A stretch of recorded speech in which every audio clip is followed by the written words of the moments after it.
আমার কোনো দোষ ছিল না। আমি তোমাকে সত্যি হারাতে চাইনি, তবে তুমি ইচ্ছে করে আমার হলে না।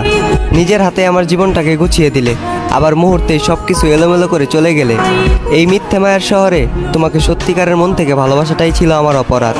এর জন্যই তুমি আজ অন্য কারো বুকে ঘুমাও, আর আমি কান্না করি জেগে থেকে সারা রাত। তবে তুমি মিলিয়ে নিও, আমার দিনগুলো যদি কাটতে শুরু করে ভালো, তাহলে তুমি থাকতে পারবা না ভালো। নিভে যাবে তোমার আলোকিত সংসারের আলো। অভিশাপ দিতে হবে না, কেননা আমার চোখের পানি একদিন তোমাকে ভালো থাকতে দিবে না। এমন একটা সময় আসবে, সারাদিন না খেয়ে চোখে ধোঁয়াশা দেখবা, পায়ে দাঁড়িয়ে থাকার শক্তি হারাবা। শুধু বুকের বাম পাশে নয়, বুকের ডান পাশেও যন্ত্রণা শুরু হবে। তোমার মস্তিষ্কে শুধু আমার ছবি বেশি উঠবে, আর তখনই তোমার মনে পড়বে অতীতে তুমি নির্দোষ একজন মানুষকে করেছিলে অবহেলা। আর তখনই তুমি অনুভব করতে পারবে ভালোবাসার মানুষকে ঠকানোর কি জ্বালা।